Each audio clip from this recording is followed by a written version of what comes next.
こんにちは、なおです。私は普段チュパカブラというガールズバンドのボーカルをやってます。今日はライブじゃないので、ナチュラルな、メンズメイクを紹介していきたいと思います。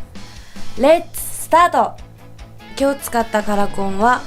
ロデオピンキーデビルウルトラビッグ 14.7mm のピンクです。このカラコンは、大きいんですけど、わざとらしくなく自然に漏れます。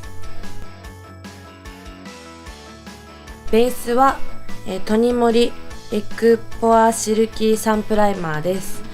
この下地はメンズメイクをするときにいつも使ってて、汗と皮脂に結構強いのでテカリが結構目立たなくて、自然に毛穴とかをカバーしてくれるところがおすすめです。中身も、クリーム状になっているので、乾燥が気になる人とかにもおすすめです。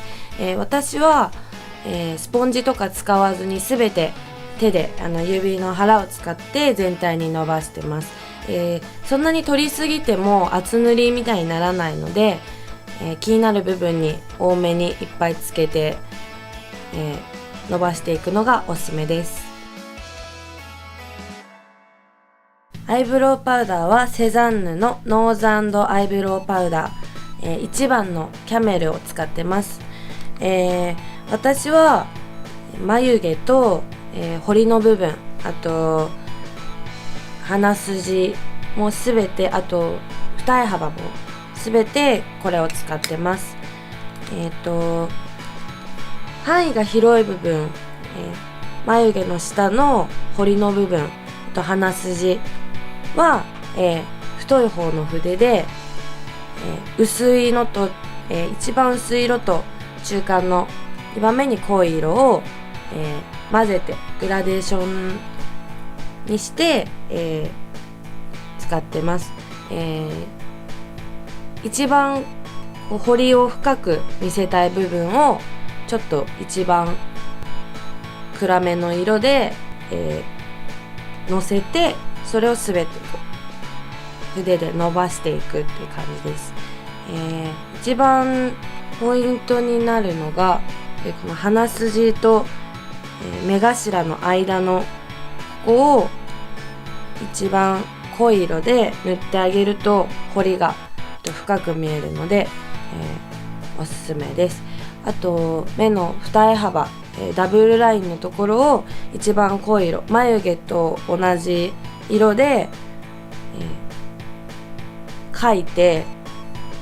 その上から太い筆で、ぼかす。あと涙袋のこの下の影も一番細い、方の筆で描いて、ちょっと若干伸ばしていくという感じです。次に使ったのはアイブロウマスカラでブローラッシュ EX ウォーターストロングダブルブローカラー、ジェルペンシルと、マスカラです。私はこのマスカラの方だけ使ってるんですけど、結構髪が、ハイトーンなので、そんなに濃くもつけずにもう出して、もうささってもう上をなぞるだけに使ってます。アイメイクの、涙袋に使ったのが、エンジェルハートリュクスアイカラーの2番ピンクベージュです。先ほどの、アイブロウでもすべて、アイメイクはほぼほぼ終わっているので、これは涙袋だけに使います。ホワイトのラメだと少しちょっと女性らしくなってしまうので、ちょっと赤みがかったピンクベージュを、涙袋に、指の腹を使って伸ばしていきます。一番こうぷっくりさせたいところに2回3回とちょっと重ねて塗ってます。クッションファンデの AG エッセンスカバーファクト、これは、私は、パウダーを使わないんですけど、気になるクマの部分、明るく見せたい部分だけに一番明るい色を、この中にパフが入ってるんですけど、パフで、パフをちょっと尖らせて、一番明るい色を取ってクマの上にちょんちょんとのせていきます。フェイスパウダーを使わない理由は、あまり粉っぽくなると、化粧感が出てしまって、男装というかメンズっぽくなってしまうので、私は、下地だけと、あと気になる部分にこのクッションファンデを使ってます。ハイライトは AC プロライティングハイライト、ペールホワイトとライトピンクです。私が使ったのは、ペールホワイトのハイライトの、方ですね。もうこれは、T ゾーンともう顎上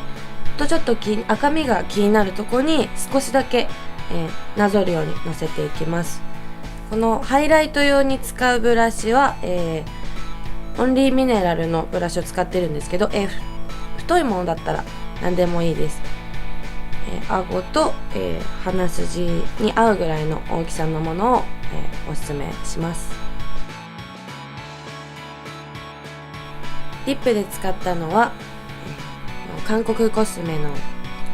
サーモンピンクみたいな色です。あまりつけすぎると女の子らしすぎちゃうので、唇の中央にだけちょんちょんとのせて唇でなじませていきます。メイク完成しました。いかがだったでしょうか。今回のメンズメイクのポイントは、あくまでもナチュラル、普段使いができるメイクということなので、あまり色も使わずに、化粧感が出ないようにマットにもなりすぎず、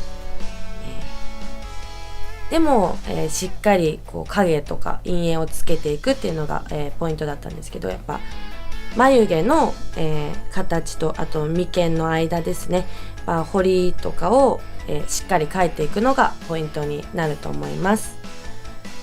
よかったら、参考にしてみてください。告知になりますが、私がやっているチュパカブラというガールズバンド、ファーストシングルが2月1日レコ発になります。ナノレジスタンスという、小さな抵抗をこうモチーフにした、ちょっと激しめのポップな曲になってるので、YouTube にも上がってるので、よかったら聴いてみてください。かわいいパティーンでは他にもメイク動画がたくさん上がっているので、ぜひチャンネル登録お願いします。では、なおでした。バイバーイ。